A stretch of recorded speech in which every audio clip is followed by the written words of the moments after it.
At approximately 8:10 p.m. on August 11, 2014, two uniformed LAPD officers assigned to Newton Area Gang Enforcement Detail were driving in a marked patrol car westbound on 65th Street when they saw Mr. Ford on an adjacent sidewalk. The officers stopped and got out of their patrol car to speak with him. After looking in the direction of the officers, however, Mr. Ford walked away and the officers observed him attempting to conceal his hands. The officers followed Mr. Ford on the sidewalk to a nearby driveway when Mr. Ford crouched between a car and a row of bushes. One of the officers reached for Mr. Ford when Mr. Ford suddenly turned and grabbed the officer, forcing him to the ground. While on top of the officer, Mr. Ford grabbed the officer's handgun and attempted to remove the gun from the officer's holster. The officer yelled out to his partner that Mr. Ford had his gun.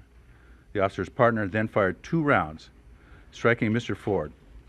At about the same time, the officer on the ground, while on his back, grabbed his backup weapon, reached around Mr. Ford, and fired 1 shot at close range, striking Mr. Ford in the back.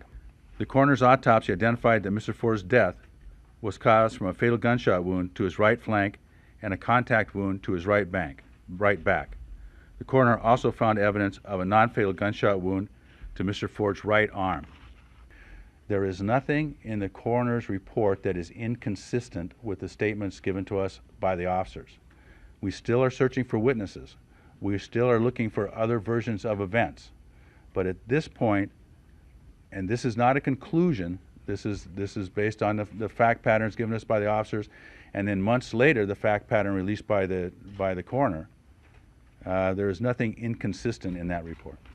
We will find out the truth of what happened on that August night, and we need the public's help. I need witnesses to come forward. We want to find out what happened that night, because if the officers need support, they need support. If the officers need discipline or criminal prosecution, then they need that. We want to find out the truth. We need the public's help. And violence in the community does not work towards that end.